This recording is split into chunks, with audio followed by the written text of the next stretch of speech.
ഈ 12-ാം ദിവസം വയനാട് ദുരന്തമുണ്ടായി 12-ാം ദിവസം പ്രധാനമന്ത്രി എത്തുമ്പോൾ ദുരന്ത മേഖലയുടെ ഓരോ ഇടങ്ങളിലും കടന്നു ചെന്ന കാഴ്ച കൃത്യമായി തന്നെ മനസ്സിലൊപ്പിയാണ് പ്രധാനമന്ത്രി കടന്നുപോയിരിക്കുന്നത്. ആകാശ പറക്കലിലൂടെ, ആകാശ കാഴ്ചയിലൂടെ ദുരന്തം ഓരോ മേഖലയിലും എന്തൊക്കെ ആഘാതം സൃഷ്ടിച്ചു എന്നുള്ളത് അദ്ദേഹം മനസ്സിലാക്കി. അതിന്റെ പ്രഭവ സ്ഥാനം മുതൽ അത് ഉരുളുകൾ ഓരോ ഇടങ്ങളിലായി ഒലിച്ചിറങ്ങി വന്ന് ഉരുണ്ടിറങ്ങി വന്ന് ആ നാടിനെ ഒന്നാകെ ഇല്ലായ്മ ചെയ്തത് എങ്ങനെയാണ് എന്ന് ആദ്യം ആകാശ കാഴ്ചയിലൂടെ പ്രധാനമന്ത്രി കണ്ട് ബോധ്യപ്പെടുന്നു. അതുതന്നെ ഹെലികോപ്റ്റർ ഏതാണ്ട് താഴ്ന്നു പറന്നാണ് ദൃശ്യങ്ങൾ കണ്ടത് എന്നുള്ളതാണ് നമുക്ക് ലഭിക്കുന്ന വിവരം. അങ്ങനെ പുഞ്ചിരിമറ്റത്തെയും മുണ്ടക്കൈയിലെയും ഒക്കെ കാഴ്ചകൾ കണ്ടതിനു ശേഷം പ്രധാനമന്ത്രി വാഹനമാർഗം ചൂരൽമലയിലേക്ക് എത്തുകയായിരുന്നു.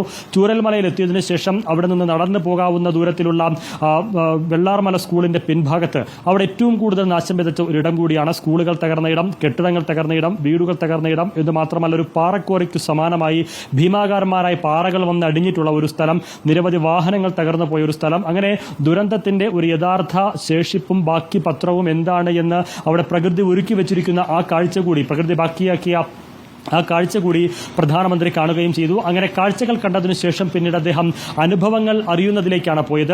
ആദ്യം പോയത് അദ്ദേഹം മേപ്പാടി സെന്റ് ജോസഫ് സ്കൂളിലെ ക്യാമ്പിലേക്കായിരുന്നു. വിവിധ ക്യാമ്പുകളിൽ വയനാട് ജില്ലയിൽ ദുരന്തത്തിന് പിന്നാലെ വിവിധ ക്യാമ്പുകൾ തുറന്നിട്ടുണ്ട്. ആ വിവിധ ക്യാമ്പുകളിൽ നിന്ന് തെരഞ്ഞെടുക്കപ്പെട്ട് കൊണ്ടുവന്ന 12 പ്രതിനിധികളുടെ അവരുടെ വേദനയും അവരുടെ വ്യസനവും അവരുടെ ആശങ്കയും പ്രധാനമന്ത്രി കേട്ടു എന്ന് മാത്രമല്ല അവരുടെ തോളിൽ തട്ടി അവരുടെ തലയിൽ കൈവച്ച് അവരെ ആശ്വസിപ്പിച്ചാണ് അദ്ദേഹം മടങ്ങിയത്.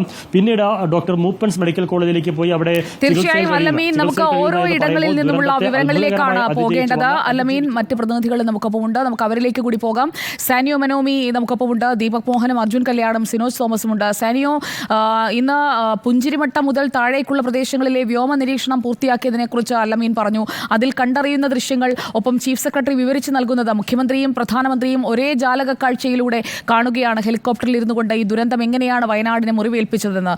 അങ്ങ് പുഞ്ചിരിമട്ട മുതൽ ഇങ്ങ് ചൂരൽമല പുതിയ വില്ലേജ് വരെയുള്ള ഭാഗങ്ങൾ തകർന്നു കിടക്കുന്നത് ആദ്യ ദിനം തന്നെ കണ്ടയാളാണ് സാനിയോ മനോമി. ഇന്ന് ചൂരൽമലയിലേക്ക് ഒപ്പം വെള്ളാർമല സ്കൂളിന്റെ പിൻവശത്തുള്ള ഭാഗങ്ങളിലേക്കൊക്കെ പ്രധാനമന്ത്രി നടന്നെത്തുമ്പോൾ അത് അവിടെയുള്ള ദുരിതം നേരിട്ടറിഞ്ഞ മനുഷ്യർക്ക് ഒപ്പം ആ ദുരിതത്തിനിരയായ മനുഷ്യർക്ക് മതിയായ രീതിയിലുള്ള സാന്ത്വനമേകുന്നതിന് അദ്ദേഹം ഉറപ്പിച്ചിരുന്നു എന്ന് വ്യക്തമാക്കുന്ന രീതിയിലായിരുന്നില്ലേ സന്ദർശനം? സാനിയോ.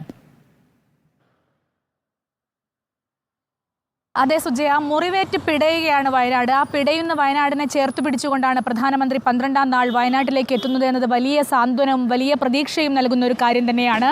നേരത്തെ അമീൻ സൂചിപ്പിച്ചതുപോലെ ഹെലികോപ്റ്ററിൽ നിന്ന് കാഴ്ചകൾ കണ്ട ശേഷം അദ്ദേഹം നേരെ പോയത് വെള്ളാർമലയിലും അതുപോലെ ചൂരൽമലയിലുമായിരുന്നു. വെള്ളാർമല സ്കൂളിലും ചൂരൽമലയിലുമായിരുന്നു. അവിടെ നിന്ന് കൃത്യമായി ഉദ്യോഗസ്ഥർ ADGP MR അജിത് കുമാറും ചീഫ് സെക്രട്ടറി V വേണുവും കൃത്യമായി കാര്യങ്ങൾ അദ്ദേഹത്തെ ബോധിപ്പിക്കുന്നുണ്ടായിരുന്നു. അദ്ദേഹം കാര്യങ്ങൾ ചോദിച്ചറിയുന്നത് വരെ നമുക്ക് ആ ദൃശ്യങ്ങളിൽ കാണാം. ഈ മല എങ്ങനെ ഇടിഞ്ഞു വീണു എന്നതടക്കമുള്ള അദ്ദേഹത്തിന് വിവരിച്ചു കൊടുക്കുന്നത് കൃത്യമായ ദൃശ്യങ്ങളിൽ നമുക്ക് വ്യക്തമാണ്. അദ്ദേഹം ബെയിലി പാലത്തിൽ എത്തിയപ്പോൾ ആ ബെയിലി പാലത്തിൽ നിന്ന് മലയിലേക്കുള്ള ദൃശ്യങ്ങൾ കൃത്യമായി നോക്കിക്കാണുന്നുണ്ടായിരുന്നു. അവിടെ ബെയിലി പാലത്തിൽ നിന്നാൽ മുണ്ടക്കൈ വരെയുള്ള ഭാഗം അതിൻ്റെ ആകാശ ദൃശ്യങ്ങൾ കൃത്യമായി കാണുമെന്നുള്ളതുകൊണ്ട് തന്നെ അത് പ്രധാനമന്ത്രിക്ക് വിശദീകരിച്ചു കൊടുക്കുന്നുണ്ടായിരുന്നു. ഏതായാലും അദ്ദേഹം അവിടെ എത്തി NDRF സേനയെയും അതുപോലെ അവിടെ ഉണ്ടായിരുന്ന സൈന്യത്തെയും പോലീസിനെയും ഫയർഫോഴ്സിനെയും ഒക്കെ കണ്ട് അവരുടെയൊക്കെ മേധാവികളോട് സംസാരിച്ച് വളരെ വിശദമായി കാര്യങ്ങൾ മനസ്സിലാക്കിയാണ് പോയത്.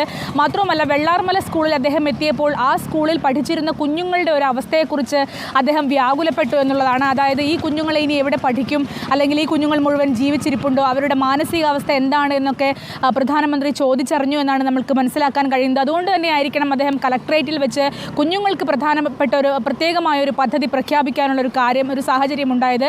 കാരണം ഒരു സ്കൂൾ, ഒരു നാടിൻ്റെ ആകെ പ്രതീക്ഷയായിരുന്ന ഒരു സ്കൂൾ അങ്ങനെ തന്നെ തകർന്നു പോകുന്ന, അല്ലെങ്കിൽ ആ സ്കൂളിൽ പഠിച്ചിരുന്ന നിരവധിയായ കുഞ്ഞുങ്ങൾ മരണത്തിന് കീഴടങ്ങിയ ഇന്ത്യ തന്നെ കണ്ട ഏറ്റവും വലിയ ഒരു ദുരന്തത്തിന് ഒരു ആശ്വാസമാകാൻ വേണ്ടിയാണ് അദ്ദേഹം വന്നത് എന്നതിൽ യാതൊരു തർക്കവുമില്ല.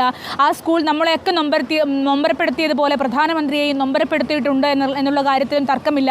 അതുകൊണ്ട് തന്നെയാണ് ഞാൻ നേരത്തെ പറഞ്ഞതുപോലെ കുഞ്ഞുങ്ങൾക്ക് വേണ്ടി തന്നെ പ്രത്യേകമായൊരു പദ്ധതി അദ്ദേഹം വിഭാവനം ചെയ്യുന്നുണ്ട് എന്നതടക്കം ഈ യോഗത്തിൽ സംസാരിക്കുന്ന സാഹചര്യം ഉണ്ടായത്. അതിനുശേഷം ബെയിലി പാലത്തിലടക്കം കൃത്യമായി സൈന്യത്തെയും അതുപോലെ എല്ലാവരെയും NDRF സേനയും ഒക്കെ അവരോടൊക്കെ സംസാരിച്ചുകൊണ്ട് രക്ഷാപ്രവർത്തനം എത്രമാത്രം ദുഷ്കരമായിരുന്നു എന്ന കാര്യങ്ങൾ ചോദിച്ചറിഞ്ഞുകൊണ്ടാണ് പ്രധാനമന്ത്രി അവിടെ നിന്നൊക്കെ മടങ്ങിയത്. ആവശ്യപ്പെട്ടതിലും അതായത് നേരത്തെ പറഞ്ഞിരുന്നതിലും കൂടുതൽ സമയം വയനാട്ടിൽ അദ്ദേഹം ചെലവഴിച്ചു എന്നുള്ളത് ഈ നാടിന് അദ്ദേഹം എന്തുമാത്രം പ്രാധാന്യം കൊടുക്കുന്നുണ്ട് എന്നുള്ളതിൻ്റെ തെളിവായി വേണം നമ്മൾ കരുതാൻ. അതായത് നേരത്തെ 3.5 മണിക്കൂർ മാത്രമേ ഒക്കെ അദ്ദേഹം ഇവിടെ ഉണ്ടാകൂ എന്നാണ് ഷെഡ്യൂൾ പ്രകാരം പറഞ്ഞിരുന്നത്. പക്ഷേ അതിലും കൂടുതൽ അതേസമയം അദ്ദേഹം ചൂരൽമലയിലെ ദുരന്തബാധിത പ്രദേശത്തുകൂടി നടന്നു.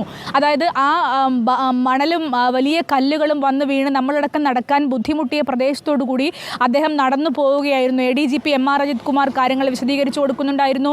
V വേണു IAS കാര്യങ്ങൾ പറയുന്നുണ്ടായിരുന്നു. ആ പ്രദേശത്തോടു കൂടി അത്രയും ദൂരം നടന്നതിൻ്റെ ഭാഗമായി സമയം പോയതും അദ്ദേഹം കാര്യങ്ങൾ കൃത്യമായി മനസ്സിലാക്കിയതും ഒക്കെ 2 മണിക്കൂർ അധികം വൈകിയാണ് പ്രധാനമന്ത്രി ഇവിടുന്ന് പോകുന്നത് എന്നുള്ളതാണ്.